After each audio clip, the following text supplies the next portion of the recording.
like they really came to life for me, and I adored that game.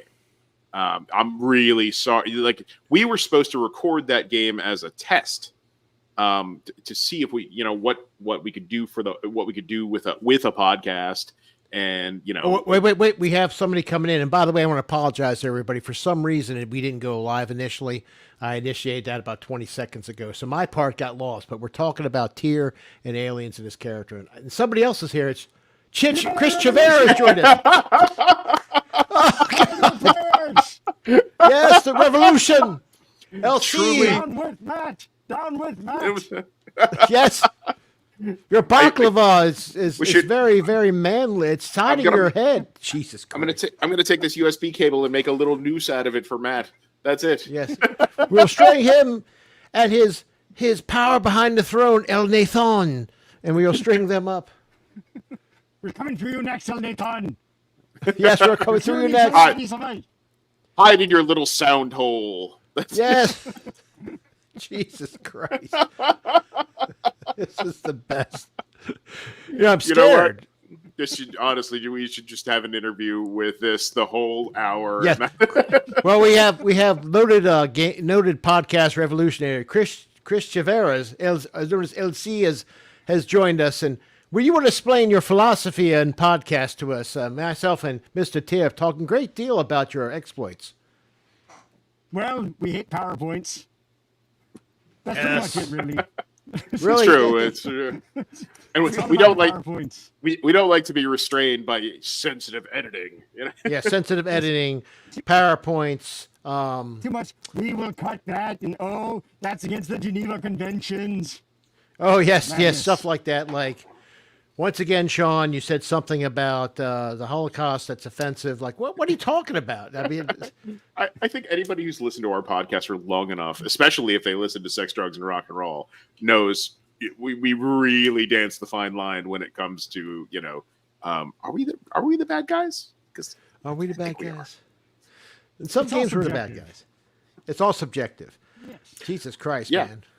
And sometimes you save child molesters from being hung in the town square and show them mercy. Yeah, that wasn't me. Not even cool. Not even cool. Not even cool. That had to be the most dangerous bit of improv.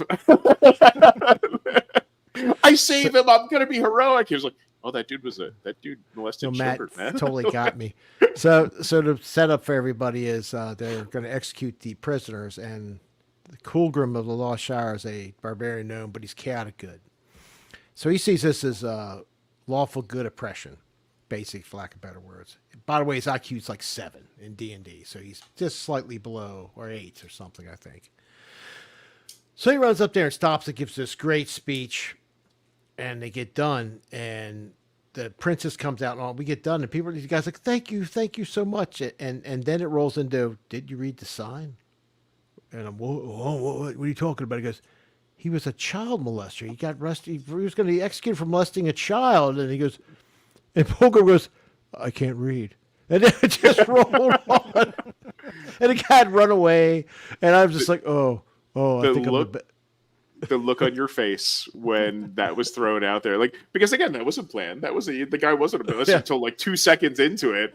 Yeah. And then we just I was like, I almost felt bad for throwing that bomb in there. No, it was great. It was great. It was pure fucking comedy. On the revolution of the AARPG, we will never ever support anything with sexual assault or child molestation. We hate that. And that's how it. You make it sound weird. Like we supported it before. What the fuck? Well, no.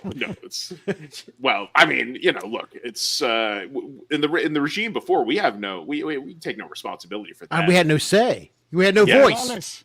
Lawless. Yeah, they did not. They did not listen to the Vox Populi. No, the Vox True. The Vox Populi. We gotta. That is our term. I am copywriting it. This record will go that the AARPG tier, potentially the Vox Populi is ours. So if Matthew Mercer, you try and take that, I will fucking hunt you down and kill you with that Bob. Right now, that he's renamed to Pods for the People. Yes, Pods for the People. So right now, Matt is furiously trying to get on the stream. I'm sure. I can keep him off now too. That's the best part about it. Just shut him up! Shut him up! can't even joke about that. I'm sorry to interrupt your alien discussion. I'm sure it was very fine, and many oppressive forces were murdered in it. Well, we started talking about the first Alien game we played, which was supposed to be a test run of the audio, the visual. We were never going to release it. It was just going to be for us to have. And it turned out to be so much fun and such a good story that the old regime decided that they were going to release it and they were just going to publish it. And it was going to be our first story, even though it started like 4 episodes in or something like that. Yes. But I mean, it's. I noticed the editing made us sound bad, but those two sounded great. You notice that? It really was like it was honestly that much fun that we had to keep coming back to the alien world. Like we waited for so long. We've talked about we get together in person once a year at least at our Geek Weekend retreat. We got together. We played again. And that we said, no, we got to come back to it and play it on the pod. And we did. And I absolutely love the opportunity. I was nervous at first. I was, nervous at first about, running the game for the podcast and whatever. But once I got into it, it was amazing. And it really, I miss it. I miss it. I wish we were still playing it. I wish we were playing it. Playing it again. God. If there's one thing Tier likes, it's murdering his friends. Yeah. Well, it's like you can play Stress Dice is fun. The what do they call it? Like the advantages or disadvantages? What the heck? Where your character, like you had the one where you went berserk. They were kind of like perks. Yeah. So everybody has certain perks, and playing that was fun. And like in the first, this is not a spoiler. I played the leader, and Matt goes, "You're going to play the leader?" Yeah. So I played a Marine. So I just felt, as those who don't know, I was in the Marines. So I just jumped back. I played Sean. I was like, "What's wrong with you, maggot? Get your ass!" And I started I had a really crappy mic, and I'm going to see. Listen, you. The best part of you ran down your mama's leg when you were born. Get the hell. I was like, fucking calling Matt's character Green Bean and all this shit. And then, like in the middle of a firefight, his head gets blown off. Right? But like Chris's character got their leg blown off, and Chris just played that to a T for the rest of the thing. You played that to a T. Like you bring it up at the best time. Oh, I'm just sitting there with my leg blown off. I mean, trying to help you assholes, and it was awesome. Is that child we rescued leg sized? Oh yeah, that child we have leg size. Hey, can I borrow your leg from you? And it was. It was absolutely fun. Like it was like a romp. Just like it super deadly, super creepy at times, but we just had fun with it. Just like that's what we do, Yeah. And that's the thing. We took characters that were pre-gen and ran them. And we had fun with it. And I think part of the best part about it was Nathan was running that. And Nathan did a good job with it. Or was it Matt or Nathan? No, Matt was playing. Nathan ran it. And Nathan did a good job with it. He did. I mean, even the rhino-sized alien bullshit, and I still give him shit for that. And spoilers. Well, no, it's not. It's already out there. But we had the alien. We were in a locker room. So you think about a locker room, guys. How tall the ceiling is. And we're checking and this thing, and he shows us a picture of this alien the size of a fucking rhino, and I'm thinking, how the hell is that hiding above us?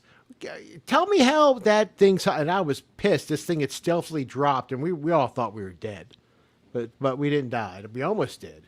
But it's it's weird looking at the mechanics and how you play the game, and again, where we were so new to the rules. I mean, even into Arcturian Apocalypse recently, we wound up playing the game wrong.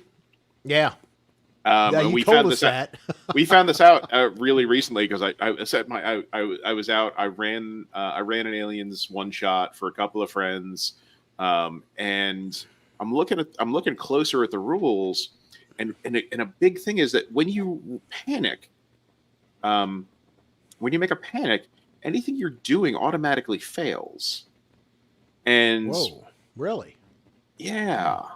There's a rule yeah. in there. It's like one line. It's not repeated anywhere else or whatever. But you fail if you panic.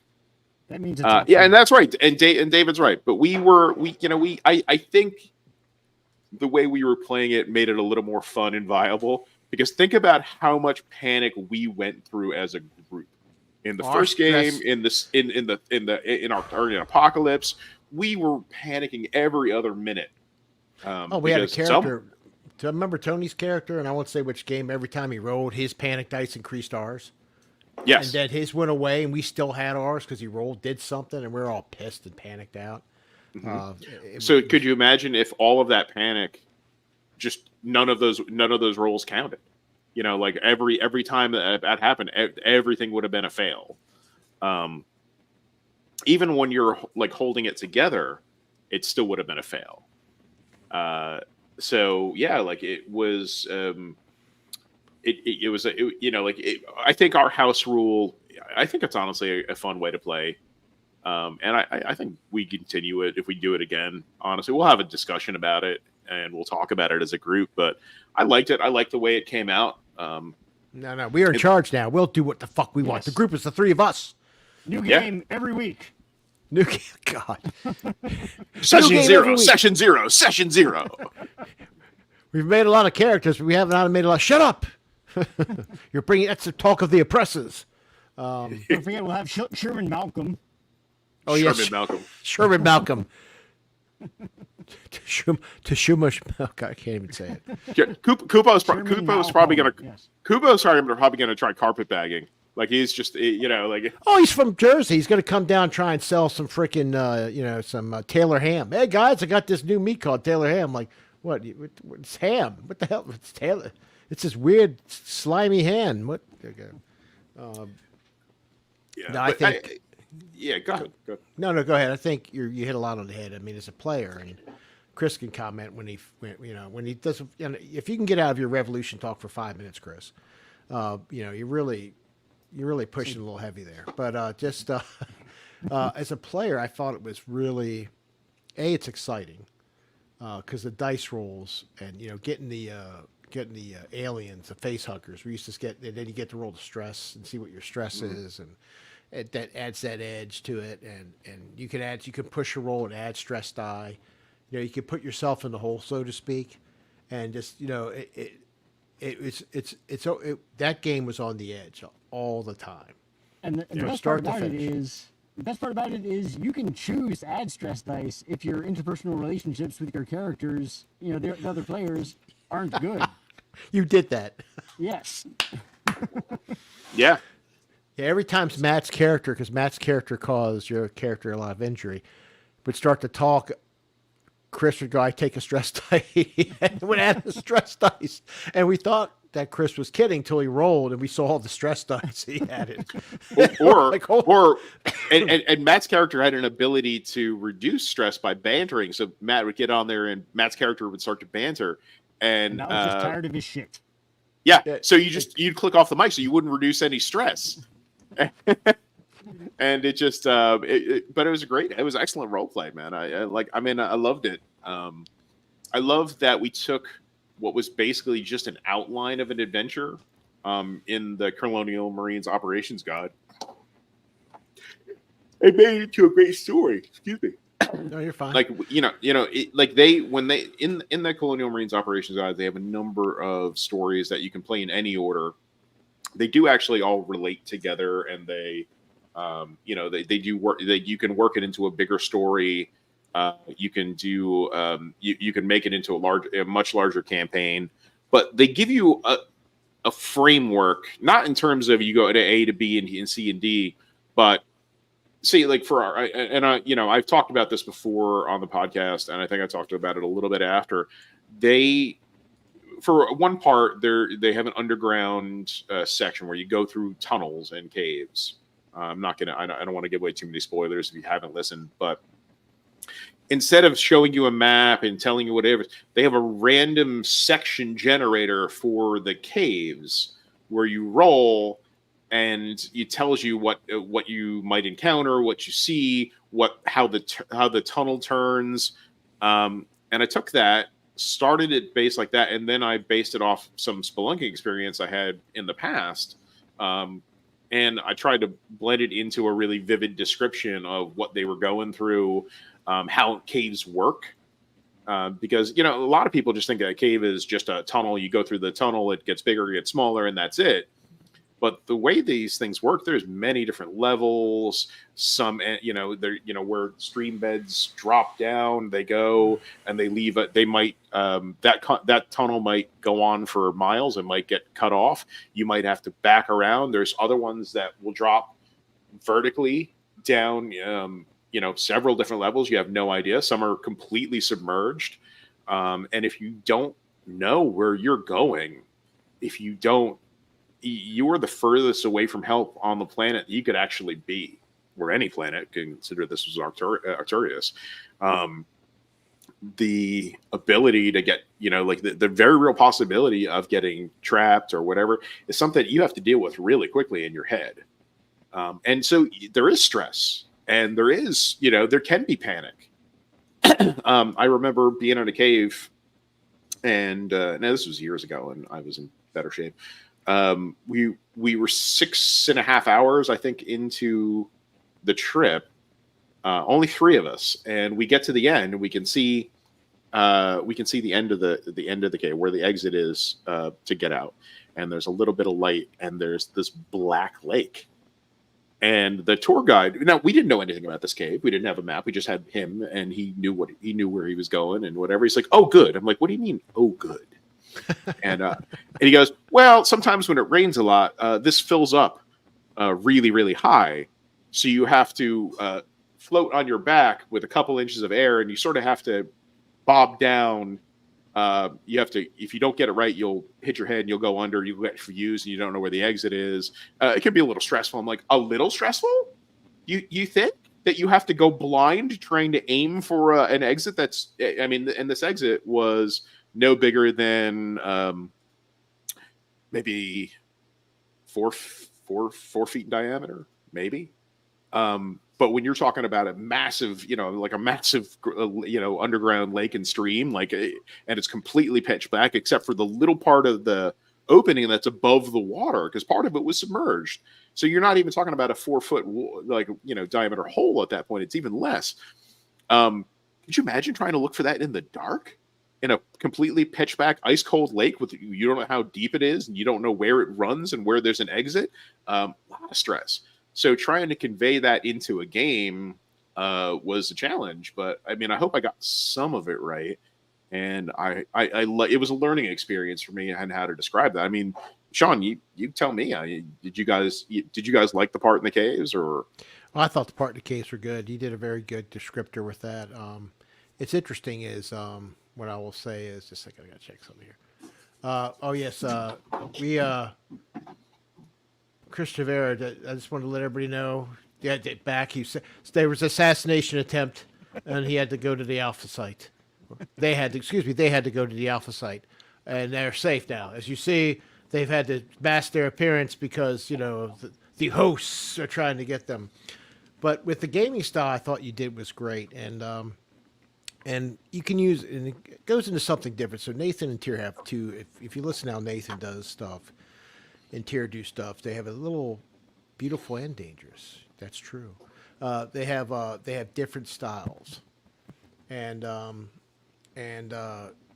Tyr, in my opinion, Tyr has a little more structure. Likes to go for a little more structure, though he can float, but he sort of holds everybody honest to honesty. And Nathan will let stuff go. Nathan likes more chaos. That's just my personal opinion. It's not bad, but the game system can play to both, and that's what I liked about it. When Tyr did his descriptions of the cave and of the environment in general, he likes to describe the environment. You like to describe the environment so you can understand the struggle of the environment. Like when we're trying to get up somewhere, let's just say. One of the characters is trying to go through a hole. If I don't want to give too much away. And you did a great job saying, well, yeah, but you got to do this, this, and this, and then basically get naked to get up this hole. Saying, yeah, you can do that, but your ass is going to be in the wind. So I thought that was great, and it adds a level to the game that of realism to the game. I thought, if that makes sense to everybody. What do you think, Chris? No, I think you're right. It's Tears is very big on the dark, descriptive world building that Nathan gives you like the atmospheric touches, and he wants the interpersonal play to drive the story. Tear just wants you to be scared and die, I think. That could be Look, it. Only one person died, and you were able to revive him. Only just. I mean, you know, I'm surprised we didn't me. actually kill the commander, Sergeant Lupo. Oh yeah, yeah. I really had money on it. I did. If there was a pool, I would have lost because I really thought that you would have offed him. It was tempting. Well, my character was sliding into that, and then at the very end, that character in the game was gung ho, and then toward the end, he was so pissed he just didn't give a shit anymore. So it was like, he was like every little piece of bullshit and fuckery because everybody was doing dumb shit, and it was driving him crazy. And finally, he's just like, because your character was the only one, Chris, that was actually trying to do the mission right. Everybody else was doing other things, and except for Malcolm. The character was like, I played was like, I'm done. I'm fucking done. I'm, gonna leave. Fuck you. All that. And we're gonna play those characters again, I believe, in the near future. I would love for you. I would love for you guys to come back to those characters. Yeah. Not only because we can play some of those other scenarios, but we spun you guys made character backstories and what have you. So much so, especially your character, Sean. Where I did. Yeah. Where we could go back to that world with no problem. Yeah, we can go back to that, and we also set up some things with the at the end. You did so. Tyr did something really unique since we play a lot of one shots, which nobody's done actually. Even Matt with sex, drugs, and saving throws. He initially didn't do that. We just end the session. Tyr did set up a future because we had that interaction with those corporate guys. And we got taken up to the bomb, Tatan, and there were some unanswered questions at the end. Where usually we finalize, we end the session, we have our answers. There was no answers at the end of that. The only other game we sort of had that with was the first Twilight game with Nathan. We played. The only one we've played. We haven't gone back to, unfortunately, yet. But hopefully, I know Nathan's chomping at the bit to revisit that world where we played Twilight 2000. Another game, by the way, from Free League, which also has a lot of awesome things you can do in it. But let's stick with aliens. No, we're probably so something about that, like about the endings in that, like I said, there's a framework, but the way that scenario was going to end, it's not definite. Like there's absolutely no say, this is the end. This is how the scenario ends. You could go there. There was at least half a dozen possible endings based on decisions that you made as a group and decisions that I made as a storyteller that Free League wrote into the book where like, okay, if the players do this, then this is what's going to happen. I know I wish I knew if everyone listening had listened to the scenario. I don't want to spoil it too much. But there's a point where Kubo's character leaves the group temporarily, and he had a decision to go left or right. And if he had gone right, the game would have ended very, very differently. Additionally, if there was a room where the characters looked in it, but they didn't search it, they just went, nope, we're not interested. Sorry. Where every other room, they might have looked at details or whatever. And it was the one room where if there was something in it that would have changed the outcome drastically, where very likely they would not have survived. And it's all how the role play turned out and the decisions the characters made. It just lends to the story. The ending that I did absolutely is not in the book. It's there's a framework for a possible ending that's along that vein, but I like the narrative. I like that story, and I thought that was the way that the game went, and Yeah, so that's the ending I chose. yeah. I think that's with the game. With any game you play, it's like because so on our podcast, guys, we to listeners, you have those that have continued long game. They'll play. You can look at some of the like the Roll20 podcast. It's a famous one with Mercer and all the voice actors. It's been on Dimension 20. Dimension 20. Dimension 20. Yes, Dimension 20. Sorry, but they play the same game. We jump from game to game. We play some long ones. We've been playing Dragonbane, and currently we're recording Dragonbane right now, and it's playing right now, and we're still recording, which is amazing because usually we're on several games later. But we play and we jump from game to game to game. And when you're doing that, as the games master and as the players, you got to make a sort of decision at one point offline, like, okay, are we going to sort of start this and not play again? Or are we going to play the characters again and leave something open? Now, Sex, Drugs, and Saving Throws, for example, that was 5e D&D. We love the characters a lot. We love the freaking asinine 80s rock band in D&D so much, we just sort of came back to it and math threw it together. That wasn't planned. Some of the games, like I think, like especially what Tyr did, he did set up for a continuation. And if you're running a game like that, I would recommend, hey, just leave it open-ended a little bit. Like when Chris ran Battlelords, which is also, we had fun with Battlelords, actually, for our characters. We turned them into I turned my character into a comedy routine. I just want to say that right now. Pimpleton Tech, I say, if his bad foghorn leghorn accent and his seersucker suit painted on his body armor was hilarious. But, that was a game went to shoot in. Chris ran it. It came to an end. That's not to say we couldn't come back to that, because it was a really fun game, mainly because all our characters did the wrong thing pretty much the whole time. Constantly. Oh my God. It's like, why even bother planning a session? Because every session was like, oh, no, we're going to do what we talked about last time. Fuck that. We're going to go something new. Yeah, and I'm telling you what, I left, and this is an actual quote.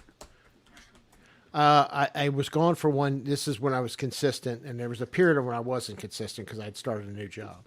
And one time, I come back, and we're at the beginning. I go, hey, Chris, how did it go last week? He goes, oh, they fucked it all up. You weren't here to keep them on the path. And that's literally what he said. He goes, you're going to find out. And then we went into this scenario where it was everything was a mess. We had a bunch of. He said, hey, if they just go into this one room, we went to the room where all the monsters were at. And they all followed us out into 0G, and it was funny, but I was like, God, we should all be dead. The 4-session long or 5-session long combat, whatever it was, that was the player's fault. Yeah, that was the player's fault, because we did 5 nights every week for 2 hour and a half for 5 weeks of fighting, guys. Yeah, one single combat. Now, we got it down to 2 sessions, I think, recording by editing, but it was like, oh my God, this is never going to end. I think it was a really long. Really? You might be right. Yeah.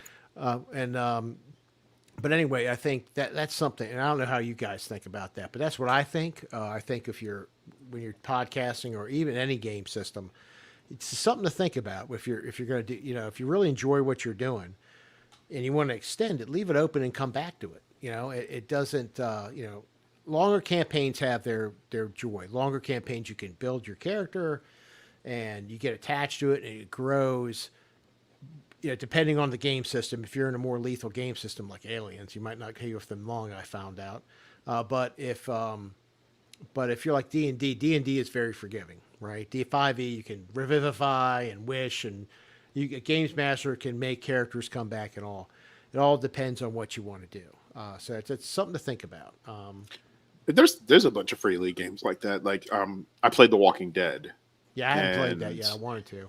Death is a very real part of that game, where you could easily just say goodbye to your character with a couple of bad rolls. But it lends that tension to the game. It's slightly different mechanics where there isn't there isn't so much like the same panic rolls. There's what the walkers. It's a table that affects the walkers. what the walkers could do or how they could show up, and it's a fun game, and I look forward to hopefully one day playing it on the podcast. I think we will.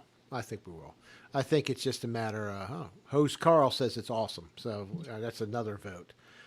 And we've talked about it, guys. Anybody listening, we have talked about it. We just have so much other stuff we've queued, like the Dragonbane is you need to get to the Alien Table. It is a good game, host. But it's still my favorite. It's still my favorite out of Free League. yeah, it is. You could just jump into that alien world and just really roll with it and have fun with it. And you can play a game and never encounter an alien. It could all be just corporate espionage and dealing with stuff. And we played we have our Geek Weekend. We played a game like that, literally where we never encountered an alien, and we ended up we still ended up killing the corporate guy, but we never encountered an alien. But it's We killed the corporate guy and the lieutenant. yes, which was good. Yes, because I wasn't the lieutenant in that one. But yeah, man, we got a lot of games queued up though. I think we got Drag. What are we doing next? I don't think we know. We've talked about a few of them. I don't know. It really all depends on people's schedules and availability. But I mean, The Walking Dead is in the queue. Back to Twilight is in the queue. The Savage World Superheroes game, Which Malcolm will run, who's one of our more eloquent game masters, I will say. But I think he's retooling. not like that the right rest now. of these hacks. I know. I swear to God, especially that guy Matt. God. We talked about going back to Battlelords as well. Oh yeah, we have. That's Have come we? up a few times. Yeah, we have. You're never in the room. We're just going to Oh, drop. apparently, yes. Surprise! Yeah, I'm down for that. That was a lot of fun. Yeah, we still got the characters. We can just play the old characters. Yeah. So- Or we could play the Savage version. Oh, is that how's that? Savage no Worlds idea, version? 'cause I've never played Savage Worlds much beyond the superheroes game we played, but I'm down for learning. Savage Worlds makes it a little bit easier to play. It simplifies a lot of things, so you don't have as many rule lookups. But at the same time, you also want to be a little more narrative in your role play. So Well, so somebody posted on YouTube, and I think it's Matt. Twilight 2000 Next and Savage Heroes.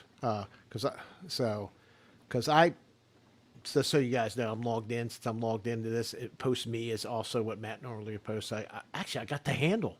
I got the handle. So much power. You should. I got too much power. I am Oh, now let the me- oppressor. Let me put the mask back on. Yeah. Put the mask back on. Legion. Savage Battlelords is nice, but 700 pages of armor and weapons rock. Okay, It's that's true. interesting. If you love gear, Battlelords is a game for you. Yes. yeah, it really does. Like it allows for any option. So many different types of weapons, combat, armor, events. It's really did like it's it. it's a techie. It's a tool. It's a tool in techie's paradise. Huh. Well, I'm not an expert on Savage Worlds. Legion of Myth says I'm not a fan of 70, except the addition of space combat.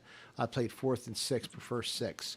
I think I've played the first Supers game we played was the earlier version where I had Emerald Fury.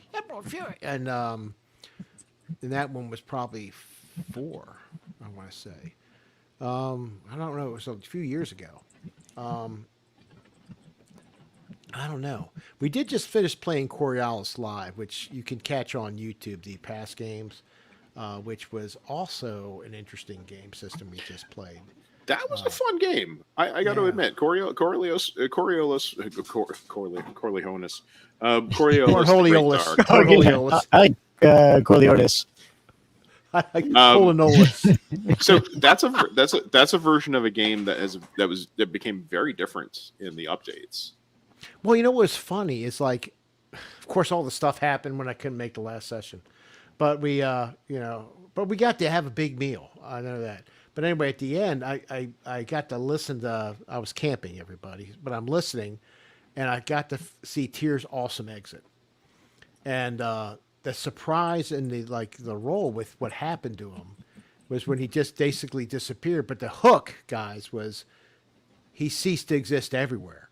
There was no memory of him, no this, no that. It was like, oh my God, that blew everybody. All the characters were like, what the heck? And I was offline. I'm like, wow, that's crazy. So I thought it was pretty interesting. What do you think about the system with the stress dice and all? It wasn't stress dice. What was it? That was the blight.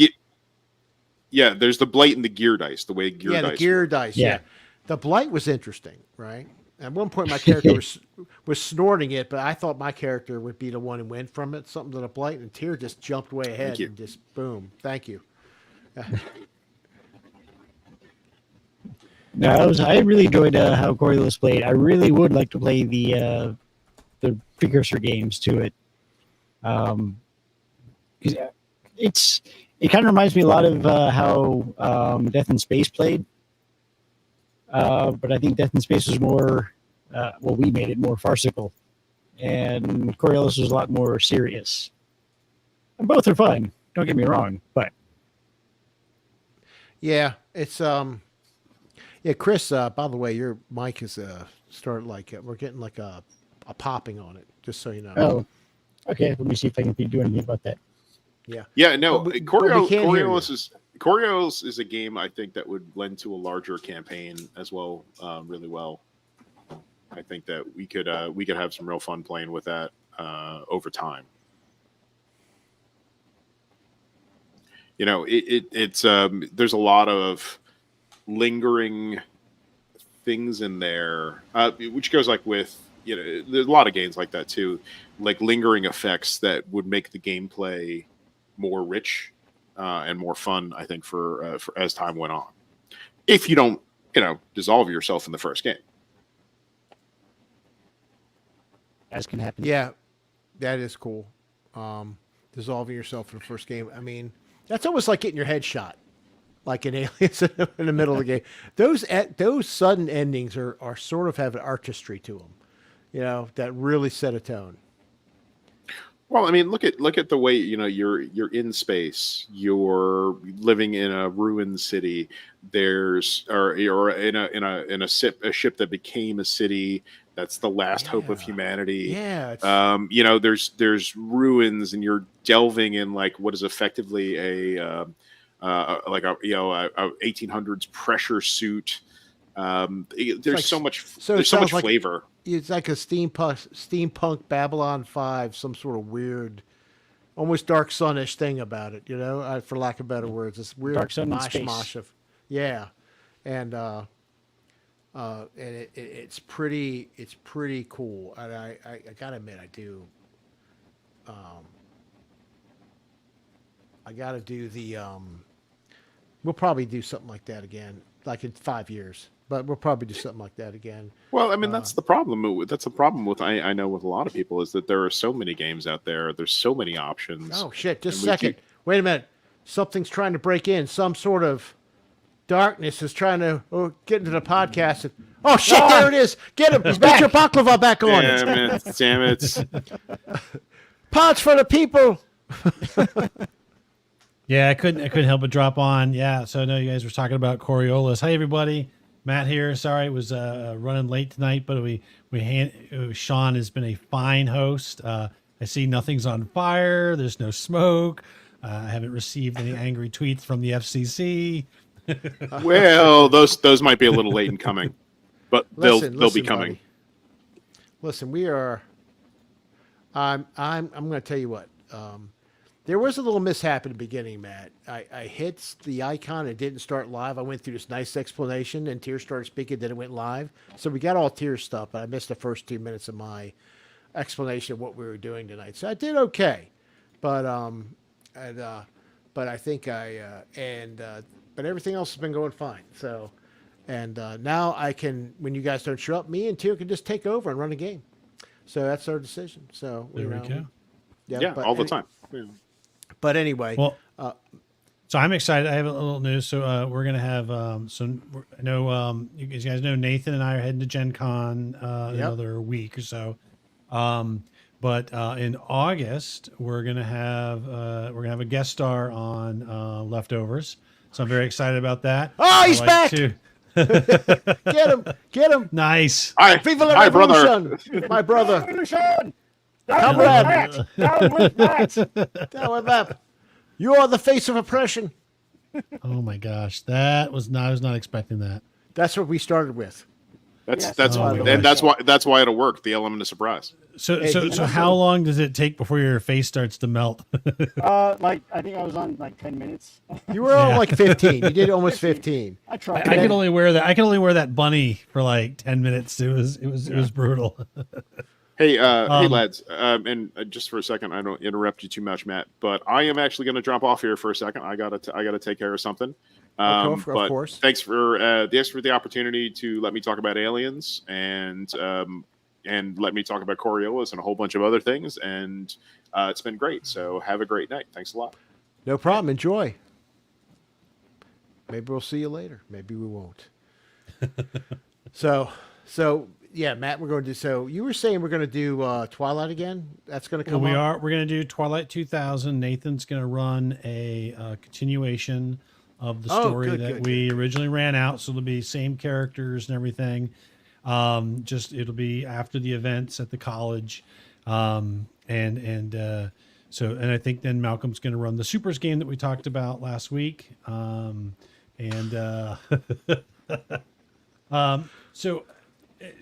real quick before I jump on. Yeah. So, reading 28,000 Leagues Under the Sea. Yeah, definitely anything you want to watch that deals with like being underwater, any kind of like claustrophobic thing. It's really good if you're going to run Coriolis the Great Dark. That's definitely the sort of feel they have for their delve.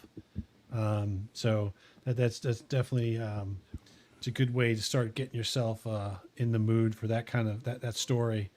But yeah, no, I was gonna say is we've lined up. It's gonna be. I'm not gonna say who it is, but we've lined up our first guest for the Leftovers.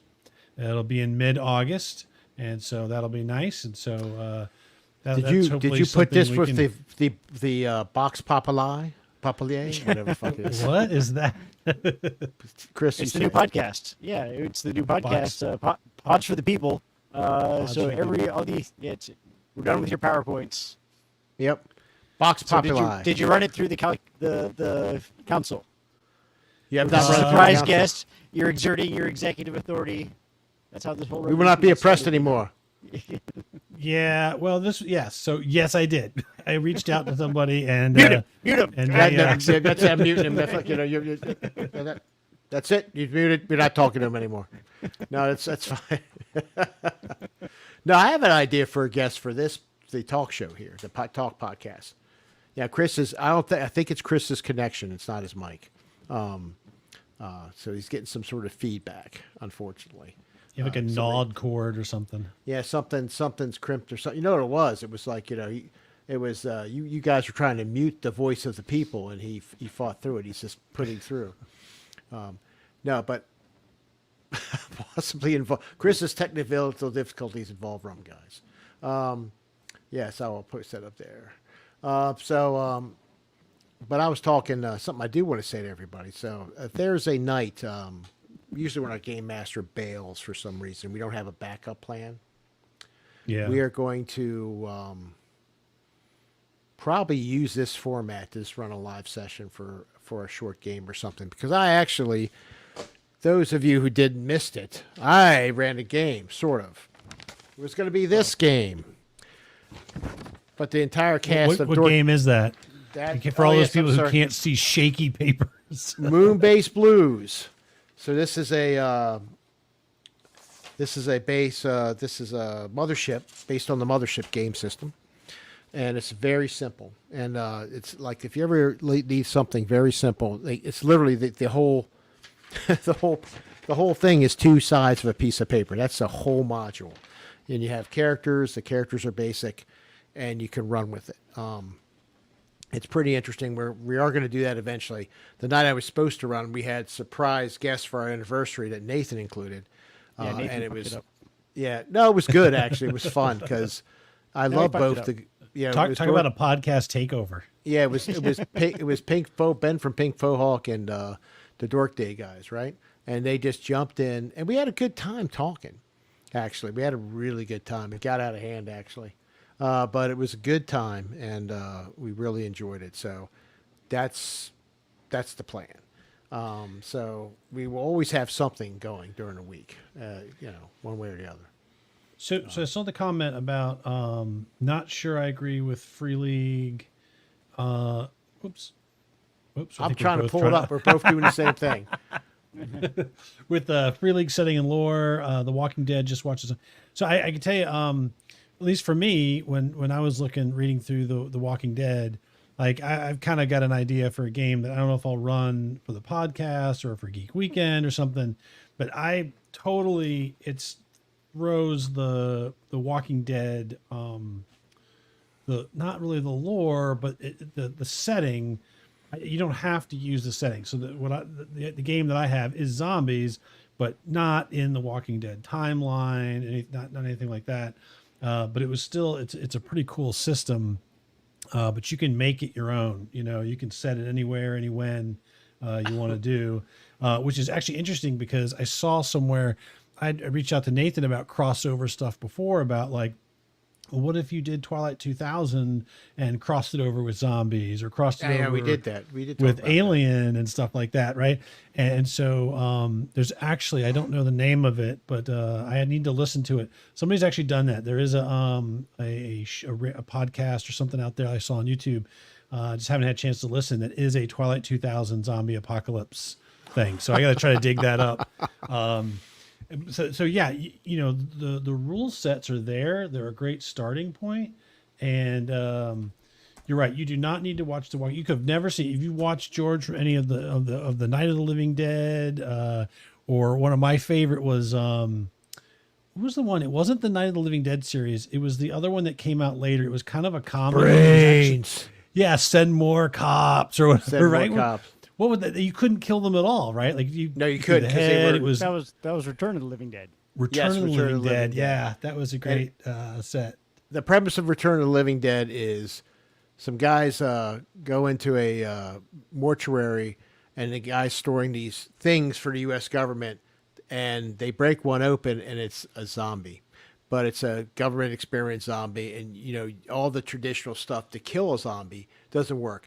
And watch the movie, and you'll see how bad it is. How bad Isn't it it like is for the Emilio whole world. Estevez or something? No, what? Who's the main guy in this? Is it Emilio? Who stars? No, it's in not it? Emilio Estevez. It is an actor. Guys, we're on the internet. You can just look it up. I know. No. I want to see how bad her memory is, or how geeky we are. Well, we need Kupo for this game. Oh, I Tony know. Kugo. This is just in the 1979. This version of the movie. It was George Romero's great uncle. I think it is. Hold on. I think it is. Well, now I gotta look it up, right? Because this is. Let's see. Yeah. James Karen, Tom Matthews, Don Kafla, Brian Peck. You know what makes a great show is Googling shit. I know. We're just Googling shit, guys. We're just going to sit This here. is what old people do. No. There's nobody amazing on this thing, man. You are just Interesting. delusional. All right, I'm out of it. Yeah, I know. Oh well, that's So that's a we just great waste that's a great alternative. Return of the Living Dead is a good one. But I think the point is, you're right. You don't, even though The Walking Dead's a pretty popular franchise, you could play those rules and just do whatever you want with. You could make the zombies fast. You could make the zombies slow. You could get crazy like Z Nation, or is it Z Nation or Z Nation the one is that was on? incalculably bad. Yeah, it's probably the way Oh, It's but it's bad, so, but it's so I bad. love that It's show. so bad though. it's good. It's not designed to be good at all. It's designed to be what it is, a very bad going storyline. Well, they had the one, the I want to say the Gilded Era, what was it, Pride and Prejudice and Zombies like movie, where they're Right. like all fighting the zombies, and that was interesting. That's That's actually fun, a hoot to watch. It's a hoot to watch how they did the zombies and that, and the undead. Is it true? Wouldn't Nathan say if I post a link, it's gonna Yahoo's gonna kill it or YouTube's gonna kill it or something like that? But You can try. I'm gonna try. So I'm gonna try to post it. Let me go Matt's to gonna the get us YouTube channel. canceled. I know what it is. So that's a link to this Twilight 2000 Zombie War. So again, I haven't had a chance to listen to it, so I'll be curious to see whether they're using like. Okay, the link's up, What I think Yeah, we should so do is have and it worked. play Twilight 2000, have it go into a Walking Dead game, and have that turn into an Alien game. Oh God, Good. just, Good. so your link worked, by the way. I checked it. But oh God, you You could have to just do choose that. these guys. They're old. So we could do like all the Marvel movies do, and just start falling into alternate realities. Like every other episode, we're like, oh, the hole appears, you fall through it. Now you're in Battle Lords. You're just Right. like, what are we doing here? Ah, so you're the admin. You can post things. Plebes can't post. Okay, So is That's that it. who is it? Is that Nathan? that's Nathan. It's got to be That's Nathan. It's got to be because it's not He's- me. It's not me. I'm posting and anything. Nathan, you have been overthrown. That's so funny. You have no power over us, Nathan. You have no power over us. We have taken over. Pods for the people. Oh my gosh. Oh, it's crazy. Let me find my hat I was going to wear at the beginning of the show. No, I'm just kidding. No. But let's see, what is it again? Sadly, I've never read for bids. So, Yeah, have we done? We're doing what we're playing. Dragon Bane. Bane. But the Forbidden. Or I don't think we've played Forbidden Lands either, have we? No, we have not. We have not. We Right, have there's not. a few we haven't. There's that the one. discussion we Vaesen. had. We haven't done Vaesen. The discussion we've had is what are we going to do next? Because we want to play we talked about playing Walking Dead and revisiting some of the games, like Nathan running Twilight again. Your, Sex and Drugs, of course, and even Battle Lords, because the characters, were a hoot. We turned them into a hoot. We had a blast with them. No ducks. No ducks. No, what do you hate Tim? Who's Carl? Tim plays ducks. That's it. Tim is fixated on the whole corkscrew penis part of the duck. Yes, he Yeah, is. it's a weird part to to won him over for that character choice. Tim is a great player, and he's by the way, great games master as well. People don't. Yeah. Very, very, very good. Tim played the corporate guy in the Aliens game at Geek Weekend. He played it so well, he's why we had to murder him. Yeah, he is. He ran a Star Trek game, and Fuck he Kent. ran it. He ran it well, and we were all playing each other, and there were secrets going around, and he played it perfectly. I thought.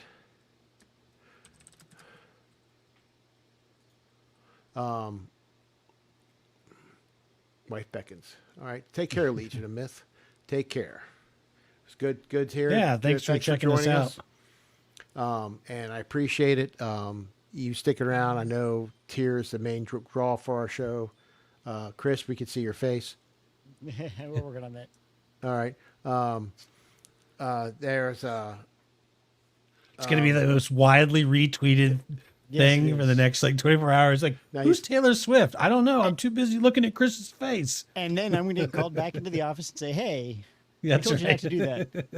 It's like, oh, well, for all the 5 people watching, I'm sorry. yes, really. Actually, that's my true face. This is an AI generated image. I'm actually Chris Chavera, also as well. And Matt's also actually Nathan. They're the same person, and Malcolm. Well, no, Nathan and Malcolm are the same person. That's Yeah, it. it's sure. Malcolm. We never Nathan see them in the said same that. place at the same time. They're never the same place, same time. Well, I can tell you what. So anyone out there who is listening or watches this later, if you've got any questions about any of the games that we've run, any of the things about podcasting or character development or anything like that, when this comes out and it's a regular video, go ahead and post a comment. We're this is kind of idea of a live sort of talk show is a new format for us. So we are definitely looking for ideas and ways to connect. But yeah, thanks. Thanks. For Yeah, we dropping appreciate in. it. We're running. We got another couple minutes here. Then we're going to be signing off. And as we develop this is sort of something I'm trying to take more of the load of Away from 'cause Matt. Sean likes to take loads. God, I set myself up. I have no defense. You got me. I had to beat Chris. I do. Like, if I waited too long, Chris would hop up. Usually me and Chris are coming in at the same time with the comment. It's like, God damn it, you beat me. But anyway, we're, myself and, Chris, and we're trying to take, I'm definitely trying to take some load because Matt does a lot of editing you don't see. And so does Nathan does a lot of sound. So it's sort of a team effort over here. And we joke about the host. Does Matt do a lot of editing, or did he just mark stuff, says, cut this, like the oppressor that he is? Yeah, I do. He is an oppressor. Yes, I do the production sort of like broad brush. Oh my sort God, of, this is good. Edits. But no, Nathan does the hard work. He does all the. We're caring partners, Nathan. Caring partners. Like I yeah, so we need good ideas because otherwise my alternate idea is I'm just gonna read 1-star reviews for gentlemen's clubs for an hour. It's the whole thing. We will not have a problem coming up. I have no problem coming up with a topic. Trust me. For us, There's to come one thing up we with. can't do is shut Sean the fuck up. Yeah, I am. I can when I choose to. I can spin a yarn. So I do enjoy this. I do enjoy hosting this, and it's gives me more. I contribute. I can contribute more. That's really what it's about. Because there is too much. There's just not enough time for us. Because we all actually have also jobs, and we have kids. Well, some of us don't have kids around the house. Fucking Chris. And Some of us they're have grandkids. oh, Yeah, ooh, that's right. You're old as fucking time. What's up, Grandpa? Chris comes dust. Grandzilla, thank you very much. Grenzilla. I need Viagra to get up in the morning. It's horrible. All right. Anyhow, folks, we're about to sign off, and I want to thank you all for joining us here on The Leftovers, our podcast at AARPG. Please like and subscribe our podcast. Look for Matt and Nathan at Gen Con coming up. And we really appreciate you. We appreciate those who watch us. We appreciate anybody who listens to us having fun. And Matt appreciates anyone who buys merch at the link that he's going to do something about Geek Chic in a minute. Yeah. Oh, yeah. am I? No, I wasn't. Well, I'm sure. Now that you brought it up. God damn it, Chris. Mute him. Cut the mic. Cut the Who mic. doesn't- God damn it. Beverage, old gamer beverage glass, right? I just got my old gamer beverage glass, and for Gen Con, I just got in the mail my Miserable Beast t-shirt. So I'm going to be all geek chic'd up. Yeah. What is going on with you tonight? I told you, rum and keyboards are a bad combination. Oh my God. And on that bombshell, I am going to just do this. Remember, remind everybody, pods for the people. Thanks for joining us. We peace, love, and bubblegum. We love you all. Good night.